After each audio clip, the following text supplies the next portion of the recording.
Hello, and welcome to episode number 219 of the Lines Podcast. My name is Matt Brown, joined each and every week by Stephen Andress, and I'm not going to lie, I am very, very excited about this podcast. Stephen, listen, we had an awesome golf season. I love doing the megapods when the golf comes around. We had nice little NFL season podcasts, but here's the thing. Those NFL season podcasts ended. And then there was a gap and there was a void. There was something in my heart and it wasn't there anymore. And it was the game of football. Now we moved into golf and that was great. And we had a good time with the golf podcast. We had a very successful golf season. But something about this podcast as we sit here on July the 28th, previewing the AFC West, that just warms my heart, my friend. You and I have been digging in. There are so many good resources out there to get you prepared, to get you knowledgeable for the NFL season. I know you and I, like the Warren Sharp Guide, the Football Outsiders, there's a million options out there to dig in to that void in our souls, to get us back into football mode, to look at these markets that are already out for the NFL and try and find some value.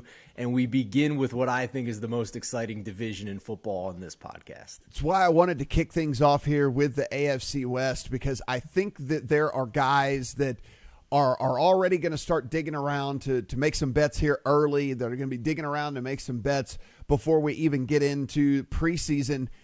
And Stephen, I gotta imagine that the AFC West is where a lot of people are going to start, because you look at this division top to bottom. Any one of these teams, we could be sitting here in January talking about them being real contenders when it all comes down to it. So I think we picked the perfect division to start with. For sure. I think the strongest roster in the NFL is in this division, and I will save it until we get to that team, little tease. But I think that, there's a range of outcomes here. I don't think anybody would be totally shocked if any team in this division goes in and finishes on top. I think it's the highest floor of any division. I think the worst team could be the best team in a lot of other divisions. So, but I also think that, some of these rosters aren't necessarily deep either, or they have a glaring issue at one particular spot that's going to make me downgrade them over my top team. So right now, if you head around and do some shopping, the best price you are going to find on the Chiefs to win the AFC West, plus 190 over at Caesars. Chargers, plus 240. You can find that at a couple of different books. If you're looking to take the Chargers to win the division, the Broncos, plus 325. Also, that best number is at Caesars. And if you want the Raiders to win the division, you can find 7-1 on the Raiders out there to win the division. So let's kick things off here with the Broncos, because as big of moves that were made, I think this one is still the biggest. I mean, listen, there was a big move made by every single team in this division, but listen, you go out and you acquire Russell Wilson.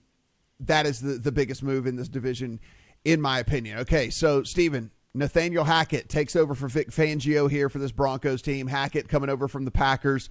He was the offensive coordinator over there for the past 3 years. Justin Alton was with the Packers. He's going to be the offensive coordinator. He was the tight ends coach there for the last 3 years. And then you have Ajiro Evero, who comes over from the Rams, where he was a defensive pass game coordinator over there.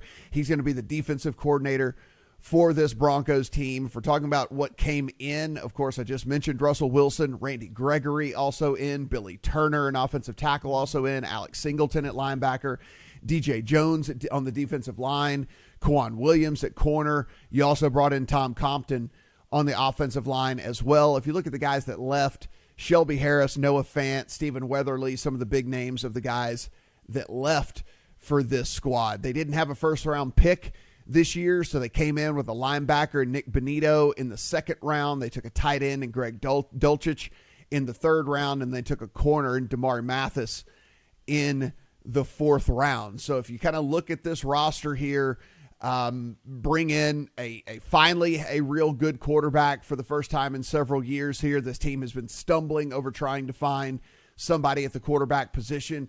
They bring in a couple of offensive linemen to make sure that Russell Wilson isn't running for his life like he was the last few years over in Seattle. Randy Gregory, when he's on the field and healthy, is one of the better defensive disruptors out there. And, what they did lose, I don't think is really all that bad here. Nick Benito is their second-round pick at linebacker, can help shore up that position. All in all, I think that I like what I see in this Broncos team. So I love what I see on offense, but I am skeptical of the defense, Matt. They lost Vic Fangio. I think this defense is a bit overrated if you look at the traditional stats on paper. This is a defense that opposing offenses had the second worst starting field position. Why was that? It was because they had a very slow offense in Denver that actually did move the ball, but still punted a ton in good field position situations. So the opposing offenses that they faced were starting from very far back, second worst field position, as I said. And they had the lowest opponent possessions sorry, got my mind out of whack here. But, they were number 3 in points per game allowed, but they led the league in the fewest opponent possessions on offense. So the reason why the teams didn't score that many points against the Denver defense is that they just didn't have many opportunities to do so. So in reality, if you look at them on a per drive basis or an efficiency basis, they were 20th in yards allowed per drive in DVOA. And I do think they have pass rush issues. They lost Von Miller with that trade last year. Randy Gregory only had 6 sacks in 12 games. Bradley Chubb, who was supposed to be the heir apparent to Von Miller, had 0 in 7 games. So overall, Matt, I think this is kind of a sneaky over team this year early in the season if the totals aren't quite what we expect. I think if we're getting totals that expect the Denver defense to be elite like a lot of people thought they were last year, this is a team that I'm going to be all overs on. But I do have a lot of faith in this offense. This offensive line is what really stood out to me, right? I mean, Garrett Bowles at left tackle, you got Rishner at guard, Cushenberry at center, Glasgow at guard, and then you bring in Billy Turner at the other tackle position. I mean, this is a top 10 offensive line for sure, and it might be a top 5 unit if all these guys play up to potential. Yeah, for me, it's Russell Wilson, right? You have to make one decision or another. You need to decide whether or not Russell Wilson is on the decline in his career or if last year was more related to the finger injury in the middle of the season. So he was 6.3 yards per attempt in his first 4 games, but 7.6 yards per attempt in his final 5. Now, granted, those games were against pretty easy opponents, the Texans, Bears, Lions, and then the Cardinals and Rams. So that might have had something to do with it. But to me, the confidence is more about the coaching staff and what they're going to do for Russell Wilson, because we have lamented for years to let Russ cook in Seattle, and it just hasn't happened. Pete Carroll has put his head in the sand and coached like it's the 1970s. But for Nathaniel Hackett, this is an offensive coordinator in Green Bay that had 211 RPOs last year. They had 63 RPO passes versus just 13 in Seattle for Russell Wilson. Seattle was 29th in passes with pre-snap motion. Green Bay was 7th. And in 2020, Wilson had 282 pre-snap motion pass attempts with a different offensive coordinator than he had last year. And that led to a season where he was top 10 in QBR and total QBR, and he had 40 touchdown passes despite taking the 3rd most sacks. So I think Hackett coming in is a major upgrade for Russell Wilson. I think he has enough weapons on the outside. Do I think they're as good as DK Metcalf and Tyler Lockett were in Seattle? No, but I think the combination of the scheme and the speed and the talent they have at the receiver and the athleticism they have at the tight end position is going to add up to a lot of points for this team. But I think they're going to have to outscore teams because I think their defense is overrated. Yeah, listen, it's a lot of this is going to come down to how much Randy Gregory is going to be able to stay on the field, right? I mean, we're seeing a guy that when he's on the field, when he's actually healthy and playing, he's quite literally a top 10 quarterback pressure rate guy in the NFL. The problem is just getting him on the field and getting him healthy. Can Bradley Chubb take that next step, right? Because he has certainly underperformed since he's been in the league. So we need him to do that. Now, Patrick Surtain is a star in the making. He was already the 11th ranked corner in all of the NFL, according to Pro Football Focus last season. And he is super, super young and only getting better. So you're talking about a top 10 corner in Surtain. So, I mean, I think the defense has potential certainly to be really good. It just depends on, again, can Surtain continue his ascension? Does Chubb finally come around to at least be an above average player as opposed to a below average player? Can Randy Gregory stay on the field out there? There's a lot of question marks, but as you mentioned on the offensive side, with that offensive line combined with Russell Wilson, combined with Cortland Sutton, Jerry Jeudy, Tim Patrick, who, by the way, is very underrated as far as a receiver goes, and KJ Hamler, you are 4 deep at the receiver position. And now it might not be as good as some of the top 2s that are out there on other teams, but if you're talking 1 to 4, being 4 deep like they are is a pretty big thing. So, I mean, Russell Wilson, if you look right now, if you shop around to win MVP, the best odds you're going to find on him is 16 to 1 on Russ to win the MVP. And listen, if you're bullish on this team, Stephen, I don't hate a Russ MVP ticket, because in order for this team to be really good, they are going to have to win the hardest division in the NFL. So Russ to win the MVP, if you're bullish on the Broncos in general, you should also sprinkle a little bit on Russ to win MVP, because he's going to have to play at an MVP level in order for this team to have that type of success. I don't hate it. Obviously, the number shortened after he got traded there, and rightfully so. So I'm not sure how much value's left in that number.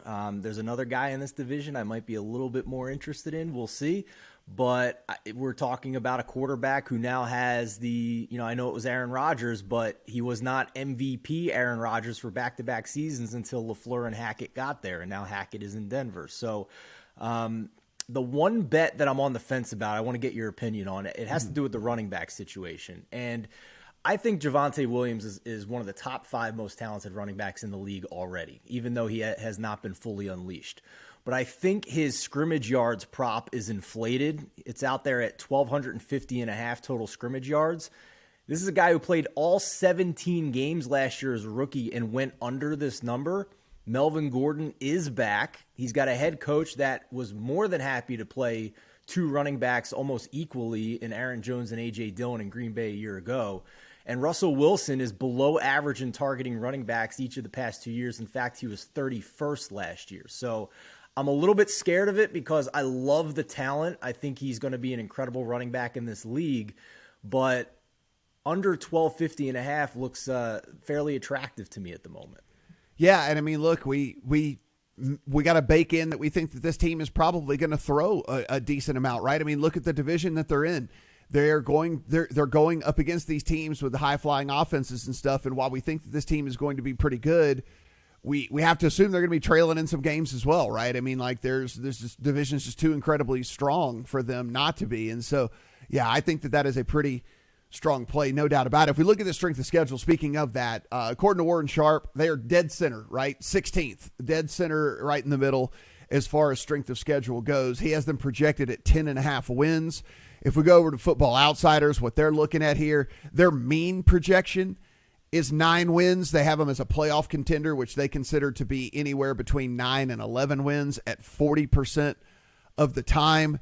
They have them making the postseason 49% of the time, and they have them making the Super Bowl at 6.8% of the time. So, Stephen, basically what we're getting here in this Broncos team is, and this is the same for every team in this division that we'll talk about, is a team that is, if they play at their 95th percentile outcome, can be a 11-12 win team, can be a Super Bowl contender. If they play in their 40th percentile outcome, we could see a team below 500. The division's just too tough. If they stumble within the division, you could be looking at 4 or 5 losses just within the division alone, and then any of the other losses that you get somewhere along the way. And I think this is a recurring theme as we talk about the AFC West here, as far as what the ceiling and floor is for all of these squads. That said, I tend to lean a little bit more towards the positive side here. I'm still a believer in Russ. I know a lot of people are thinking that he's big time on the decline. This is going to be the most talented team that he's played with, arguably in his career here. And so we'll find out real quick whether Russ is cooked or not. I don't think that he is, but man, you do look at how the schedule ends up, and they're going to have to bank some wins early, Stephen, because you start in week 13 and it goes Ravens, Chiefs, Cardinals, Rams, Chiefs, Chargers. That is weeks 13 to 18. So you better bank some wins early, because you are going to come out of that stretch at 500. And if you come out at 500, you should be feeling pretty good about it. Yeah, I'm looking at week 1 against Seattle. The total is at 41.5. And that's going to test my theory real quick, because the Seattle quarterbacks are just crap. So we'll see. We'll see about that one. The best odds you're going to find, 18-1, if you do want to take the Broncos to win the Super Bowl. Now, let's talk about a team here that is getting all of the buzz. A team that maybe rightfully so is getting all the buzz, and that is the San Diego Chargers. Brandon San Diego. He's still doing it. Oh, man. I love it. Listen, you know what? I'm okay with that. I am okay with that. You know what? Because to me, they're always going to be the San Diego Chargers. The LA Chargers. Brandon Staley. Brandon Staley, of course, continues here as head coach. Joe Lombardi, offensive coordinator. Ronaldo Hill as defensive coordinator. Now, what did they do in the offseason? They did as much as just about any team out there, specifically on the defensive side of the ball. They brought in Khalil Mack. They brought in J.C. Jackson. They brought in Sebastian Joseph Day. They brought in Austin Johnson. They brought in, on the offensive side, they brought in Gerald Everett. In the draft, they go and they get an offensive guard in Zion Johnson in the first round. They took a safety in the third round in J.T. Woods, and then maybe a little bit of insurance there in the fourth round, Isaiah Spiller at the running back position. Stephen, LA Chargers team here has been getting a ton of buzz. Look, they are, like I said, the best odds you're going to get is plus 240 on them to win the AFC West. If we look at what people are talking about for this team from a Super Bowl perspective, the best you are going to find on this Charger squad out there is 16-1 right now. So listen, you and I think, given us truth serum, yes, there were a couple of different times last season where we would have said, hey, Brandon Staley, don't get too cute here. Sometimes you do just have to punt the ball. But if you go and you look at the stats, everybody's talking about Brandon Staley fourth downs. What's he doing? They didn't even go for it the most amount of times on fourth down in the NFL. It was just high-profile decisions that he made. Let's also not forget they're a West Coast team, so they play in the afternoon window a lot of times, so there's fewer games going on, so more people are watching, so there's more eyeballs on these fourth down decisions and all that. I think if you asked Brandon Staley and he had to tell you the truth, he'd say, you know what, I'd take 2 or 3 of those back, but every one of the other ones I'll do again this year, and I expect them to continue to be an aggressive offensive team. And if anything, what we're talking about with these other teams in division should dictate that as well, because you can't just sit down in this division if you want to come out on top, because there's too many good teams. 100%. And this is the strongest roster in football, in my opinion. I will be betting them at, I believe you said, plus 240 to win the division. Not only because of their talent, but also because the Chiefs have the toughest strength of schedule by opponent win totals. The Chargers are outside the top 10 toughest. So I think that lines up very well for them. And I think you have a situation where the Chargers are fully taking advantage of the cheat code that is the rookie contract for their elite quarterback. One of the weaknesses they had last year was stopping the run on defense. They went out and added a couple of pieces in Sebastian Joseph Day and Austin Jackson to try and shore that up. They went out and got J.C. Jackson and Khalil Mack as well, a pass rusher and a solid secondary player. And per Sharp Football, this is the only team in the NFL that has a top 10 ranking across every major position group, including head coach. So I don't see any weaknesses in this team. Now, the one thing I would like to see more of from Justin Herbert is more consistency on first and second down. Because if you look at what he's done over the course of his career, he's been elite on third and fourth downs, but that typically is a stat that isn't consistent year to year. We're going to see regression in that area. If we look at early downs for Justin Herbert, we're looking at a situation. Let's look at one particular here where, first down EPA per attempt in the first 3 quarters. So Justin Herbert is 27th in that category. So he needs to be improved on first downs. His coach is going to continue to call passes on first down. I'm confident in that. But if you look at third and fourth downs for Justin Herbert, he is number 2. So, is it possible that there's some regression there? Yes. But I also think he has the talent to be better on the early downs, and we need to see that from him if this is going to be a Super Bowl team. If we take a look here, the strength, of course, you have the offensive side of the ball, but I think if we focus on the defensive side, as you mentioned, listen, you've got Khalil Mack, you've got Joey Bosa. Right then and there, you've got one of the best pass rushing tandems you're going to find. You still have Jerry Tillery, who is graded out as one of the better interior defensive linemen in football. They go out, they make moves to shore up the inside of that defensive line as well, bringing in Sebastian Joseph Day, bringing in Austin Johnson. Those guys will probably rotate depending on the down and situation on the inside for them. And then you look at this secondary where you have J.C. Jackson, Derwin James, Nasir Adderley, Asante Samuel.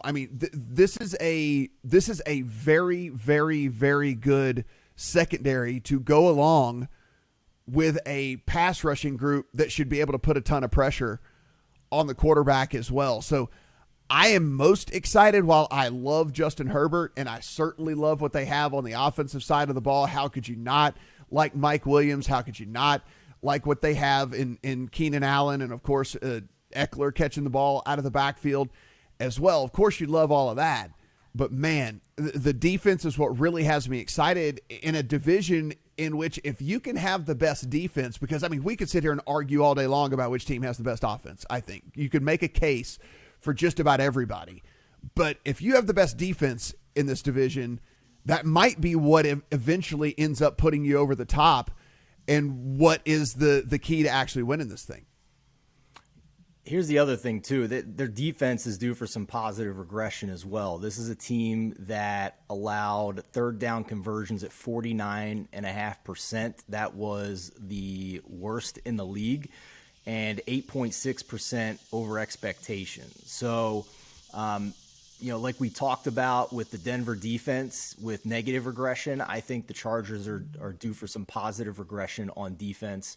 And we can talk about how aggressive Staley is on fourth downs as much as we want. He's going to have a defense that's more capable of making up for the times where they don't convert on fourth down. And I think the fact that he's willing to do that just increases the Chargers' ceiling that much, where if they're hitting their ceiling, they're going to be tough to beat against any team they play in the NFL, including the favorite in this division, the Kansas City Chiefs. If we look at weeks 1 to 10, they're going to need to bank some wins in weeks 1 to 10. And then as they head into the second half of the schedule, they're really going to need to this is where we'll find out if this is actually a championship caliber team or not. But if you do look in weeks 1 to 10, they kick off against the Raiders. That's not a must-win game, but it is certainly a statement game right off the bat. They get the Chiefs in week 2, so the Chiefs might still be figuring some things out offensively in week 2. Then this is the stretch right here where it goes Jags, Texans, Browns most likely without Deshaun Watson. So you get Jags, Texans, Browns. You have to go 3-0 in that stretch right there. Yes, your next game's against Denver. Let's call it a coin toss, whatever it might be. But then you come back with games in week 7, a bye, and then week 9 against the Seahawks and then the Falcons. we are looking right there, Stephen, at a stretch in which this team, if they are going to be a championship contender, they got to go 5-1. They got to beat Jacksonville. They got to beat Houston. They got to beat Seattle. They got to beat Atlanta. They got to beat the Browns. Maybe not on the Broncos. It is a home game against the Broncos. If you come out of that 6-0, of course, we're going to be going crazy about this team being a championship contender. But you got to go 5-1 right there because, again, it's the same deal with these other teams in this division. You get to the second half of the schedule, and it is backloaded with a bunch of games that, they might not be incredibly tough, but they're not going to be easy. You're still games against the Chiefs, games against the Cardinals, games against the Raiders. Then you get the Dolphins, who everybody thinks might be better. The Colts, who everybody thinks might be better. You get the Rams in Week 17 and then have to play on the road at Denver in Week 18. So another team here that's going to need to bank some wins early.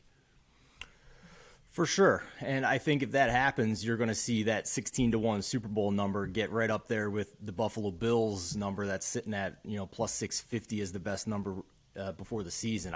In my opinion, as we sit right now going into the season, I disagree with the fact that the Chargers are the sixth choice on this board. I would have them over the Rams. I would have them over the Packers.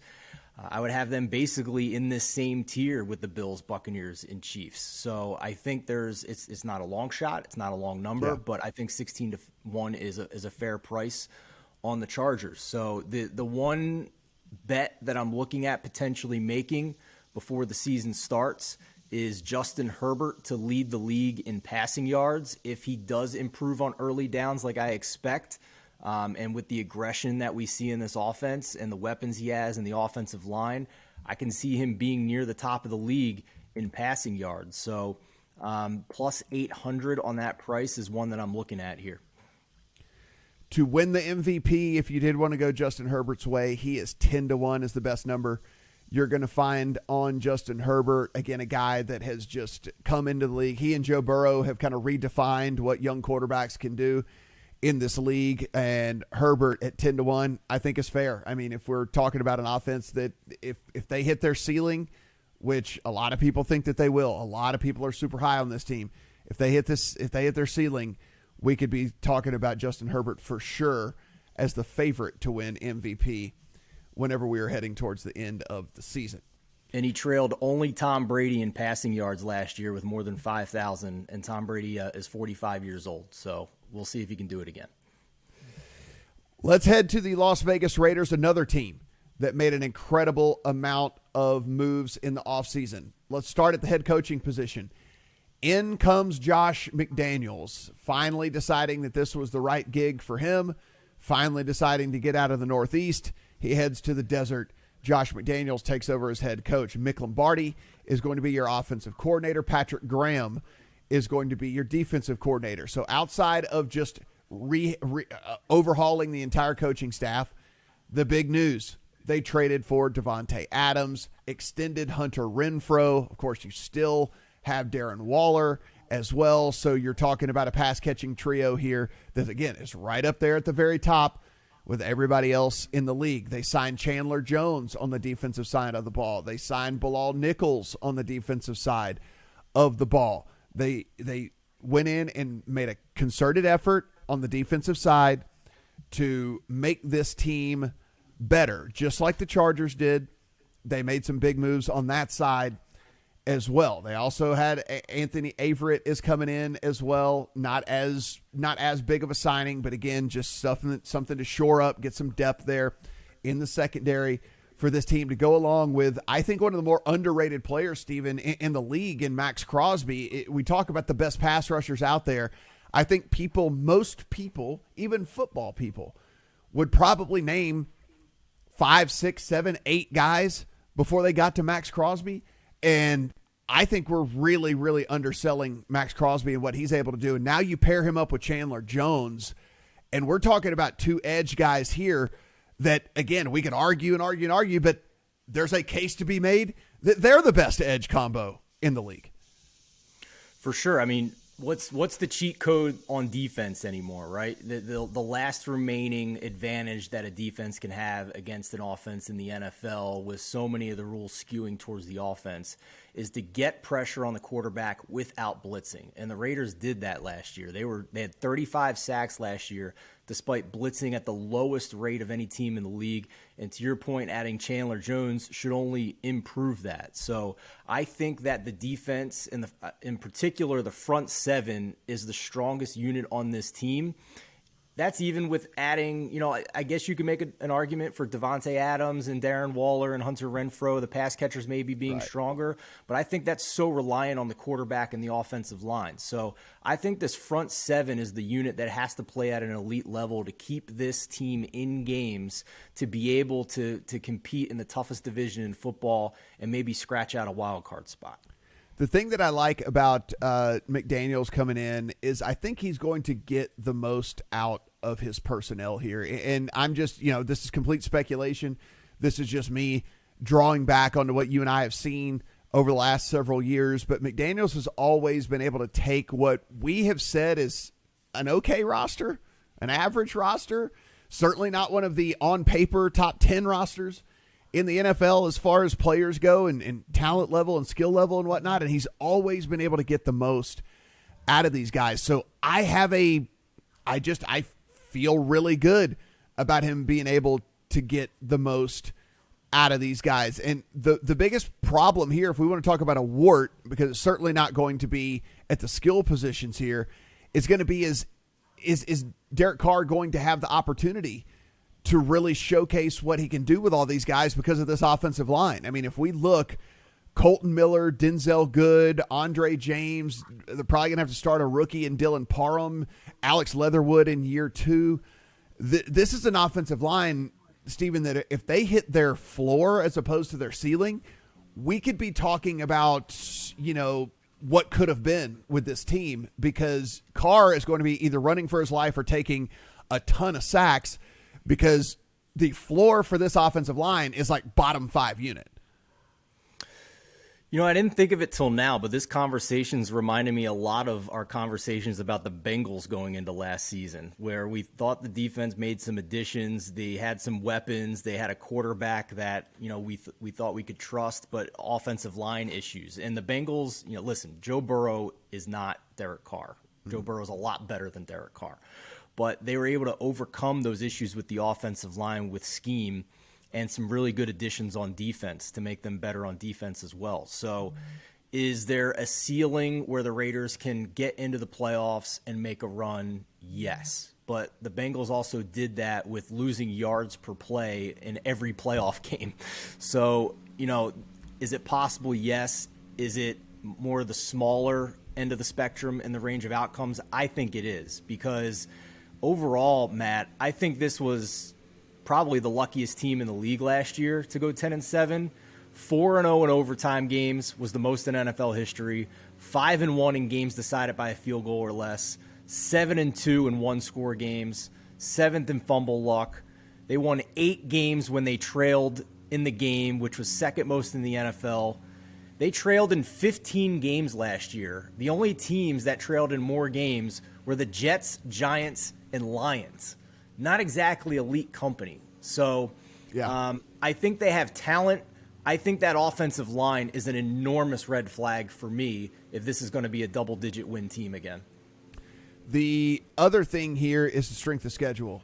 It is the third toughest schedule in all of the NFL, and it is front-loaded to where this Raiders team could get kicked in the teeth right out of the gate and, basically have a gigantic uphill battle for them the rest of the season. Weeks 1 to 5, they are playing 5 straight teams that are projected to have winning records this season. Start out with the Chargers, Cardinals, Titans, Broncos, Chiefs. 1 through 5. Listen, I think you're jumping up and down if you're 3-2. If you come out of that stretch, Steven, you're more likely 2-3 coming out of that stretch. And I don't think anyone would be completely shocked. I don't think anyone, that game against the Titans is on the road. Like, I don't think anybody would be completely shocked if they were 1-4 or even 0-5 coming out of that stretch. And that wouldn't mean that this team is bad or terrible or anything. It's just, it's a very, very tough 5 games to start the season. Yeah, and I see, with this offensive line in particular against the Chargers pass rush, against the Titans have an underrated pass rush. You have the Broncos that don't have a great one, but the Chiefs have a decent pass rush as well. So with this offensive line, ranked 25th by Sharp Football, they allowed 40 sacks last year, second to last in run block win rate, and 21st in pass block win rate a year ago. And I think they got worse, honestly, going into this season. The only reliable offensive lineman they have is their left tackle, Colton Miller, who is the number 5 tackle by PFF a year ago. All the others are below average grades for their position group at guard and center. So major issues here. And the only others that we didn't mention are guys coming off of significant injuries from a year ago that'll compete for starting time. But this is one of the reasons why I'm probably going to bet Derek Carr under 45.5 passing yards. Last year was the first time in his career he surpassed that number, wound up being top 5 in the league. But when he's pressured, just 32% success rate, 6.8 yards per attempt versus 8.1 when he's not pressured, 54% completion rate versus 75% when he's not pressured. So those are actually around league average for those situations, but it shows how critical keeping pressure off your quarterback is, and I'm not sure this is an offensive line that's equipped to do it. He also ranked 31st among quarterbacks in EPA per attempt when outside the pocket. So if there's pressure, he is not equipped to get out of the pocket and be efficient as a passer on the run. 24th in first down EPA per attempt in the first 3 quarters. And what was really interesting to me, below average on easy throws, on layup throws, 19th in that category. So I think a lot went right for him to surpass this number a year ago. 4,500 yards would have been top 7 in the league last year, and I'm willing to bet that Derek Carr is not going to be a top 7 yardage passer this year, even with the addition of Davante Adams. It's really easy. This is probably the easiest team to just point at the obvious strengths and then the obvious weaknesses, right? I mean, the pass catchers, no one's going to argue there. Davante Adams, Hunter Renfrow, Darren Waller, Demarcus Robinson, you're golden there. The edge pass rushers, Chandler Jones, Max Crosby, no question there. Easily a strength. You don't have to deal with these crazy off-field distractions this year, which, I don't think is nothing, right? I mean, you deal with all the Gruden nonsense and then the Henry Ruggs stuff that happened as well and all that. Like, I mean, I can't say for sure they won't have to deal with off-field stuff, but I mean, it's not going to be the magnitude of your head coach and Henry Ruggs of last year. So those are at least positives here if you want to look at this team. But then on the weaknesses, yeah, I mean, we talk about the offensive line and can they really take such a dramatic step forward?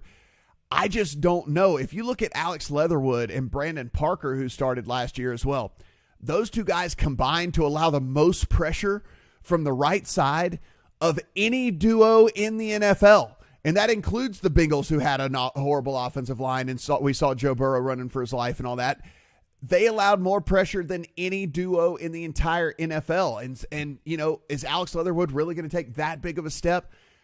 I don't know. I mean, maybe he can, but it just seems like it's something that might be a little bit too much of a challenge this year. And then you look at the secondary, and maybe not necessarily a weakness, but certainly a giant question mark, right? Because Trayvon Mullen, Rock Ya-Sin, Jonathan Abram, these are all dudes that had massive grades coming out of college, had tons of production in college, and have just not been able to really translate that into the NFL. Now, do we see corners kind of get it sometimes? Do we see safeties kind of get it sometimes? Yes, we do. We see them kind of figure it out. The game slows down a little bit, and they start to play a little bit better. But if they don't, Stephen, we're talking about Mullen and Ya-Sin and Abram and stuff, like the secondary, despite how good the pass rush could be with that edge tandem, the secondary might not be good enough to really help out that rushing aspect, and so the defense could actually kind of underperform. Week 1, Chargers are 3.5-point favorites at home against the Raiders. That might actually be closer to a home game for the Raiders because the Chargers don't exactly have a big fan base. So gun to your head. It's July 28th. We still have training camp and preseason to go. What do you think about that week 1 number? Yeah, I mean, it's. I think it's right on point, obviously, right? I'm very bullish on the Chargers, so I mean, it certainly seems juicy to me. But I don't make a living betting in July on week 1 games or anything like that. I just thought we'd have some fun. But I'll say this, Matt, the Raiders' odds to make the playoffs are like plus 170 to make the playoffs, minus 200 not to make the playoffs. I'm not interested in betting the Raiders at plus 170 to make the playoffs. Over at Football Outsiders, they have them. The mean projection for this team is 8.5 wins. They have them in 6 to 8 win territory 37% of the time. They have them in 9 to 11 win territory 37% of the time. They have them in 12 or more wins 13% of the time, which is also the same as they have them in 0 to 5 wins, which is 13% of the time. So they're kind of like what we're saying. Their ceiling and their floor are really, really high and really, really low for this team. And they're equally as big, at least according to the projections over at Football Outsiders. They have them making the postseason 42.2% of the time, and they have them making the Super Bowl 5.1% of the time for this Raiders squad. I think that is all about right, Stephen. I mean, if we sit here and say, if everything goes right for this team, could we be talking about the Raiders as a real contender in the AFC? Absolutely. If the defense somehow, if that pressure rate is everything we think it can be, and the secondary takes a step forward, and the offensive line is not the 25th offensive line, but it's more like the 16th offensive line, if it could just be league average, then I think, yes, certainly we could be talking about this Raiders team as a true contender. I just don't think those steps are all going to happen in the same season. Yeah, for sure. I felt that way again about the Bengals going into the playoffs last year, that they weren't a true contender. I was correct in yards per play and wrong at the window. So, These things can happen, right? It's possible these things can happen. I'm just not betting on the Raiders to reach their ceiling this year. I thought they were really fortunate last year. I think Derek Carr has to learn another offensive system now with a first-year head coach, first year with this team. And, I'm just not betting on a ceiling for this team. Again, the best number you can find on the Raiders to win the AFC West, 7-1. So be sure and shop around, because these numbers change drastically between book to book. So be sure and shop around on those guys. Derek Carr to win the MVP. Best number you're going to find, 30-1 on him. And if you're looking for them to win the Super Bowl, what can you get on the Raiders to win this thing? You can find a 40-1 at multiple books out there. So 40-1 being the best number on that team.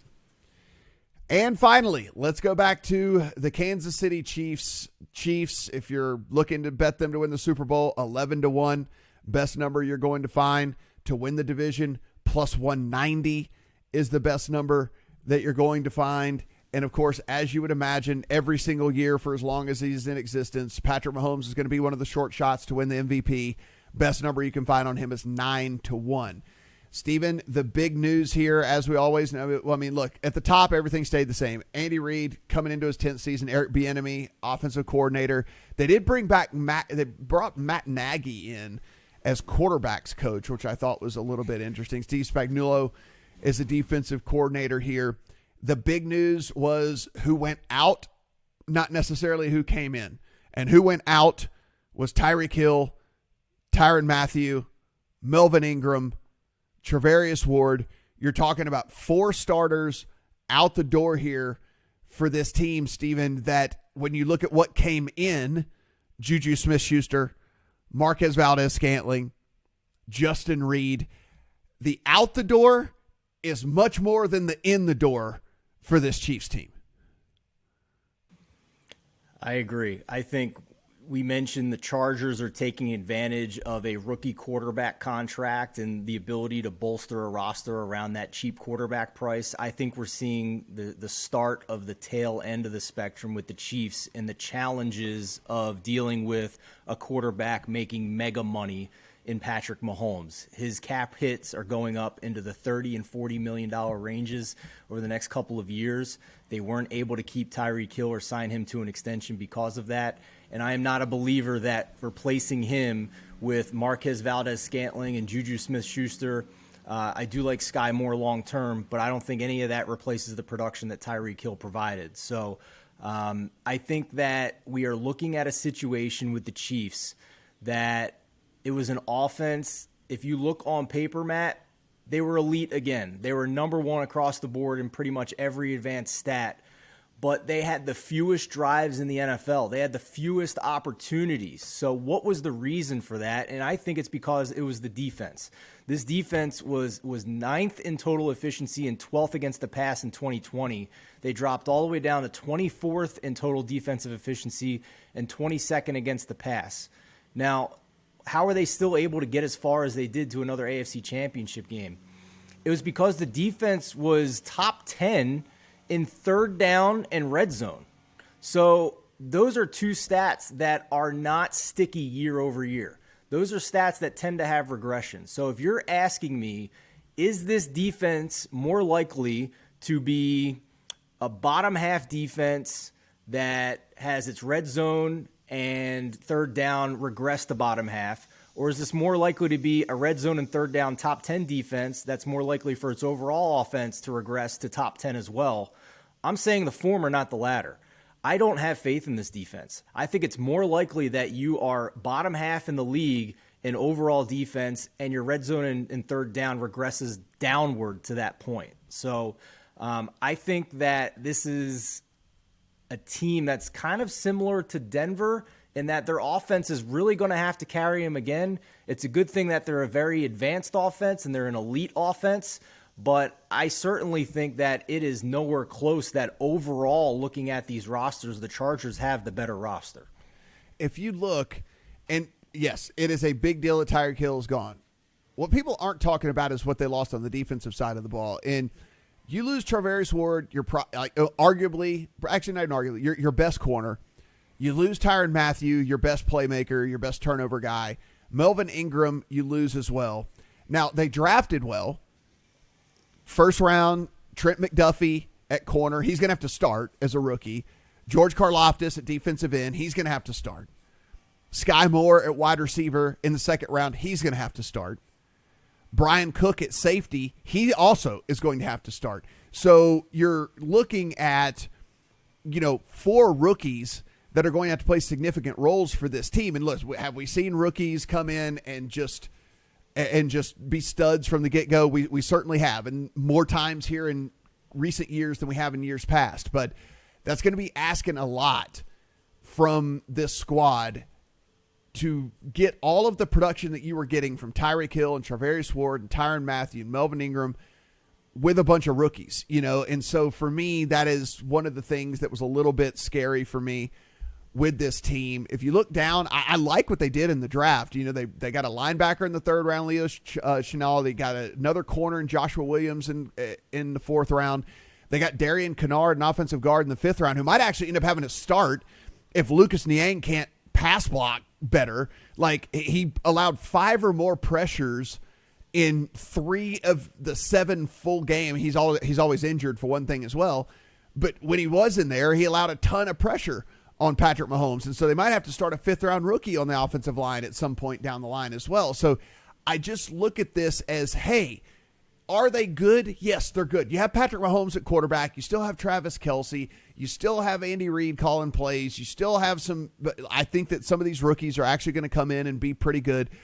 The question for me, too, Steve, is we don't know what we have in Juju Smith-Schuster or Marquez Valdez-Scantling anymore, right? I mean, Marquez Valdez-Scantling never got a true opportunity in Green Bay because Aaron Rodgers didn't trust him. Well, is there a reason for that? Is it just Aaron Rodgers is a giant, douchebag or something, and he just hated Marquez Valdez-Scantling for no reason? Or is there a reason why he didn't want to throw to him very often? And if that's the case, then it's probably the same thing is going to happen in Kansas City. Juju Smith-Schuster, he was good when he was healthy. He hasn't been healthy in a couple of seasons. We have no idea what he's going to look like when he's running against the ones out there in regular season games. And so I just don't know where the offensive production from a loss of Tyreek Hill and even the loss of Demarcus Robinson, a bit role guy there for them in the receiving core. I just don't know if this is going to be enough to kind of counteract what the rest of this division has done.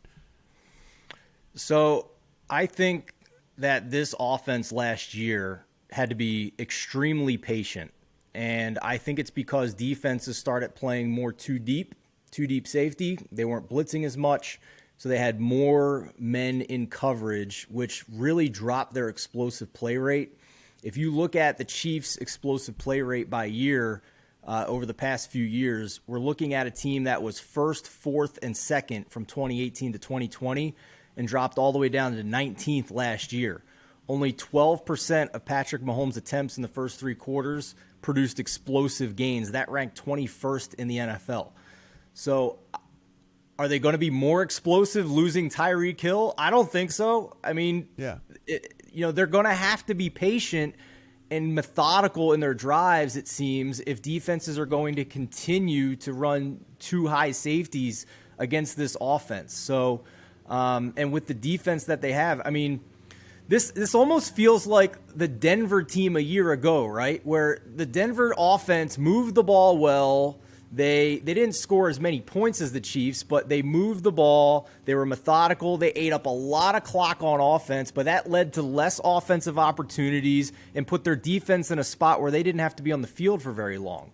The Chiefs did the same thing. They just scored a hell of a lot more than the Broncos offense did.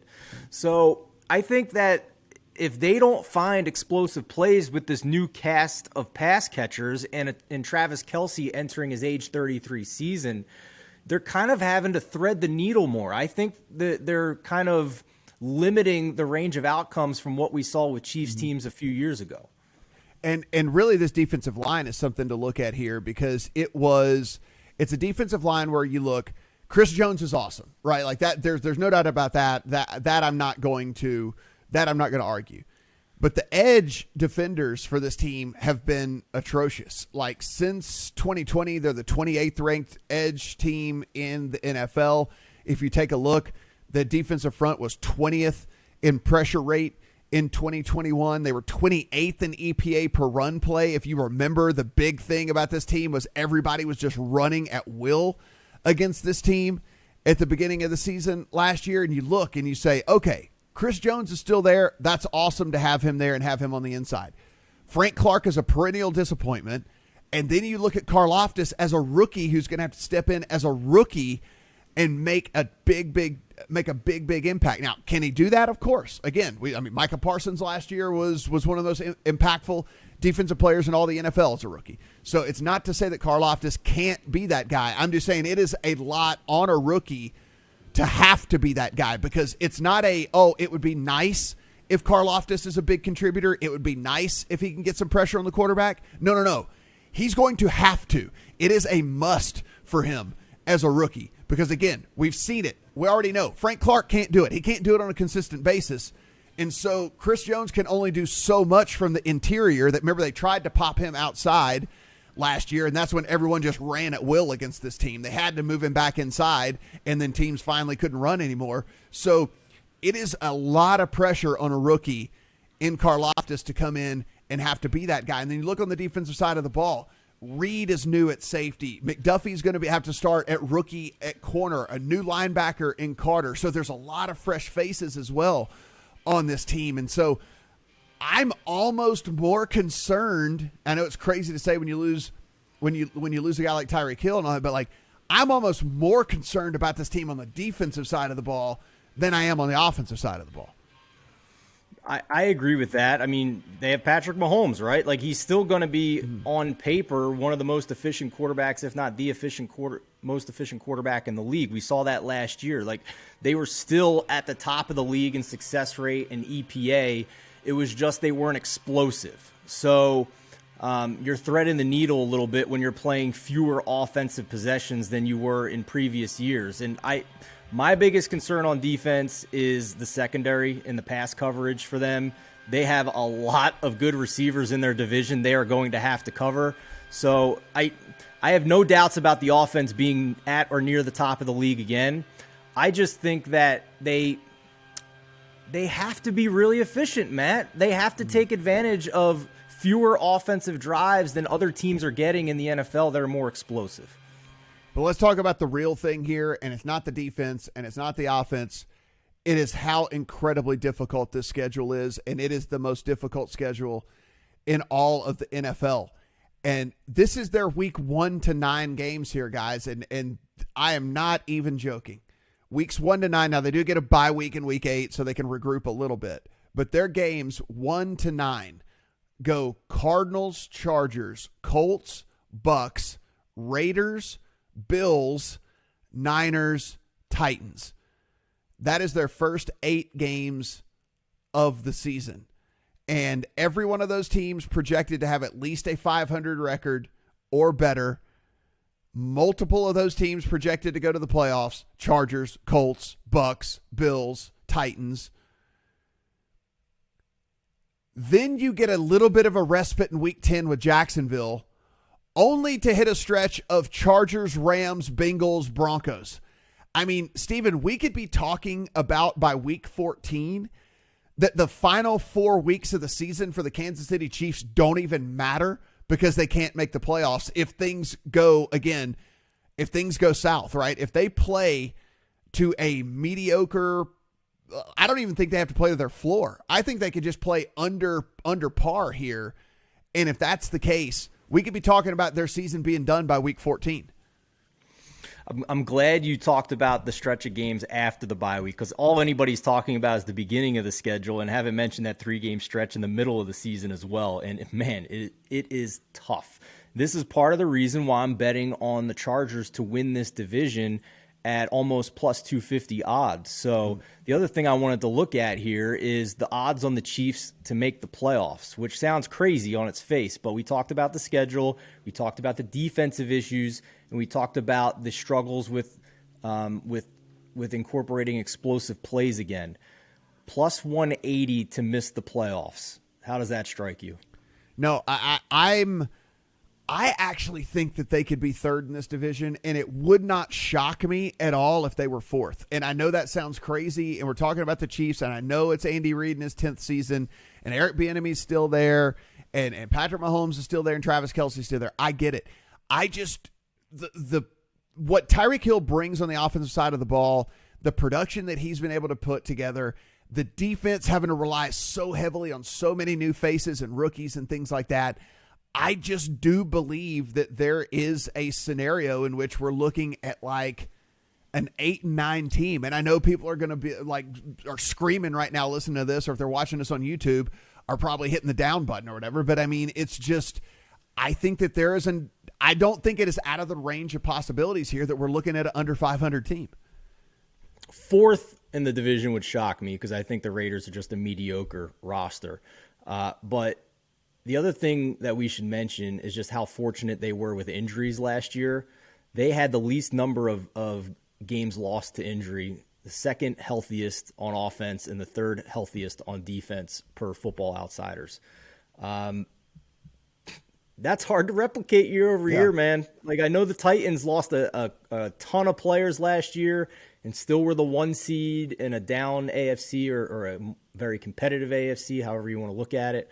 But that's not easy to do what the Titans did last year. And if the Chiefs get hit with the injury bug with all of the potential red flags we've talked about, I think you can kiss the division goodbye. And like we talked about, they are rallying for a wild card spot where they're going to have to win on the road to make the Super Bowl.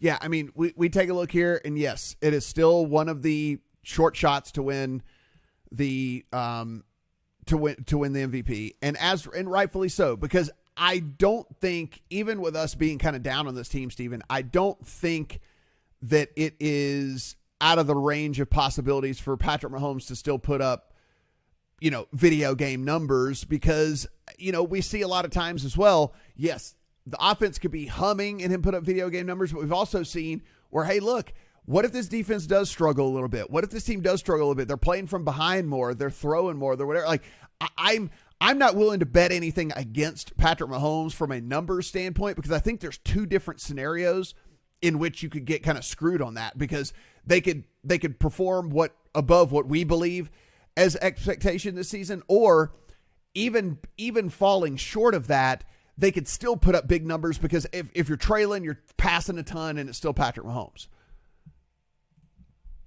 Yeah, my concern is not necessarily yardage; it's points with the number of possessions they're going to have. Right, like they move the ball at will on offense. It's just they weren't. I'm a broken record at this point. Is the explosive plays, right? They're not getting chunk plays as often as they did in years past. So 10.5 wins is what they're lined at. Ooh, yeah, that's I think that's a good number. I mean, I'm not betting the over. I'll say that. As crazy as that sounds, it's the Kansas City Chiefs, but I'm not interested. I'm guessing the over is a little bit juiced. No, it's even on both sides. I think the interesting thing for me would be if I wanted to bet this team, I think I would bet the alt numbers on this team because that's interesting.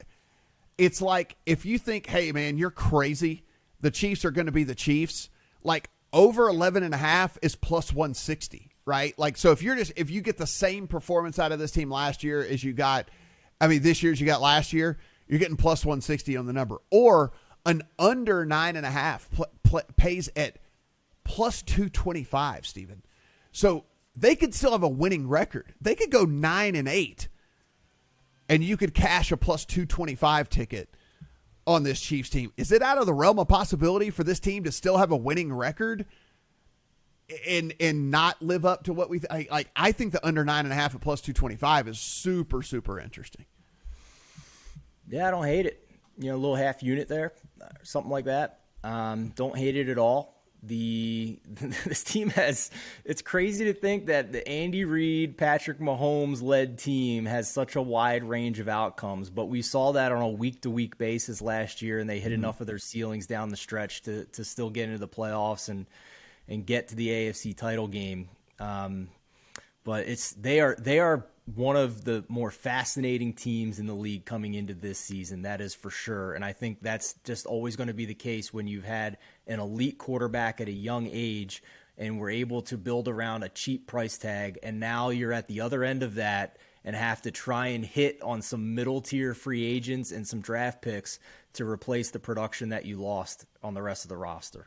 Best number to win the Super Bowl you're going to find on the Chiefs, 11-1. The best number you're going to find on the Chargers, 16-1.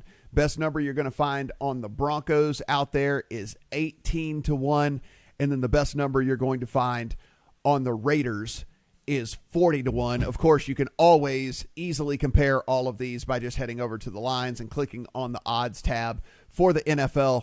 We'll show you in your state where you can get the best number on these guys. If you look at the division, the best number you're going to find on the Chiefs, plus 190 to win the AFC West. Best number you're going to find on the Chargers, plus 240 to win the AFC West. Broncos, plus 325. And then the Raiders, you can find a 7-1 out there for them to win the AFC West. All of the quarterbacks in this division are all some of the shorter odds to win MVP, rightfully so. Stephen, we've talked about this on other pods last year. We like to bet futures where there's a clear path. Well, in the toughest division in the NFL, if you come out on top in the toughest division in the NFL, you are instantly catapulting yourself towards the MVP award, strictly based off of navigating yourself through this division. So I understand why Mahomes and Herbert and Russ and even Carr are relatively short when it comes to that number, because it's the direct path we're talking about. Like, you can draw a direct line as to how these guys win the MVP. So I get why they're priced where they are.